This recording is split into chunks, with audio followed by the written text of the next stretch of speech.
खबर यह है कि यूक्रेन जंग में रूसी मीडिया के हवाले से भी एक बड़ी जानकारी आई। अब ये बड़ी जानकारी क्या है ये भी हम आपको बताते हैं। तटस्थ रुख रखने के लिए राजी हुआ है यूक्रेन। अब देखिए ये एक नई बड़ी बात निकल कर आई है रूसी मीडिया के हालांकि हवाले से है। हमला रोकने के लिए तटस्थ रुख जो है उसे रखने के लिए तैयार हो गया है, ये बड़ी जानकारी है। तो हमला रोकने के लिए रूस ने दी थी तटस्थ होने की शर्त और इस शर्त पर यूक्रेन राजी हो गया है। पीके श्रीवास्तव सर, ये खबर कितनी बड़ी हो जाती है क्योंकि जेलेंस्की का बयान भी हमारे जहन में चल रहा है और उसके बाद इस जंग के 14वें दिन जब रूसी मीडिया दावा करती है, इसके क्या मायने हैं? मेरे ख्याल से ये अब तक की सबसे महत्वपूर्ण खबर है, सबसे महत्वपूर्ण खबर है क्योंकि ये आपको शांति की तरफ ले जा रही है।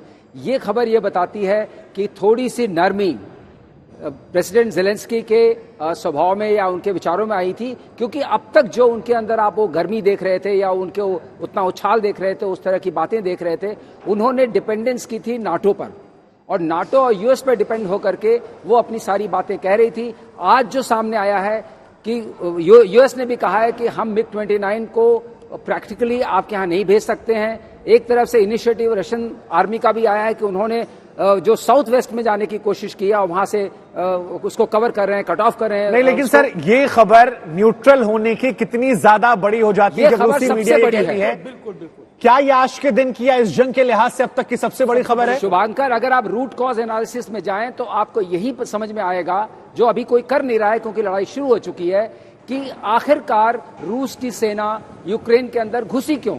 क्योंकि उनका जो सबसे बड़ा मुद्दा था कि आप न्यूट्रल रहें, आप बफर स्टेट की तरह हमें वो स्पेस प्रोवाइड करें जिससे हमें नाटो और यूएस की शक्तियों का, महाशक्तियों का डायरेक्ट कन्फ्रंटेशन नहीं हो।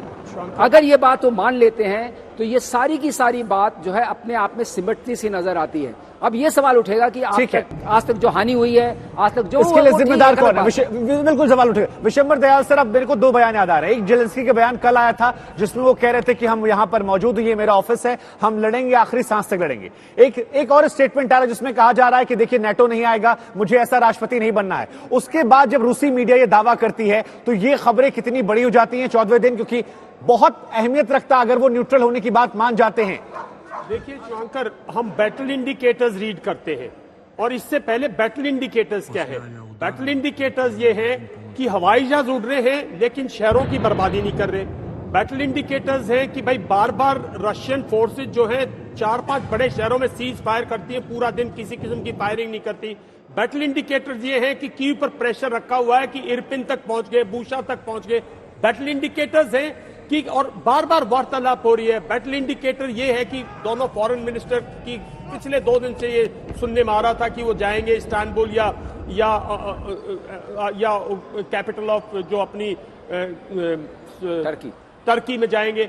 तो ये बैटल इंडिकेटर्स हैं कि कहीं ना कहीं एक मध्य वर्ग जो है, जो दोनों साइड से हम अपने चैनल पे दर्शकों को बताने की कोशिश कर रहे हैं कि ये जो 3 बार वार्तालाप हुई है, कहीं दोनों साइड पे कुछ किसी लेवल पर एक लोग हैं जो शांति चाहते हैं और मैं समझता हूं उनका पलड़ा भारी होता जा रहा है क्योंकि वो नहीं चाहते यूक्रेन का विनाश हो, वो नहीं चाहते यूक्रेन और रशिया जो स्लोवाक की रेस है उसका लंबा विनाश नहीं हो। सर, अब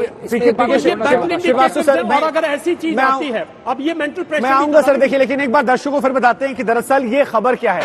तो ये खबर आपके लिए जानना बहुत जरूरी है क्योंकि ये खबर अपने आप में बहुत ज्यादा अहमियत रखती है। खबर ये है कि यूक्रेन जंग में रूसी मीडिया ये बड़ा दावा कर रही है और ये दावा ये है कि तटस्थ रुख यानी कि न्यूट्रल होने की बात कही जा रही है। तटस्थ का अंग्रेजी शब्द है न्यूट्रल। न्यूट्रल आमतौर पर लोग समझ रहे होंगे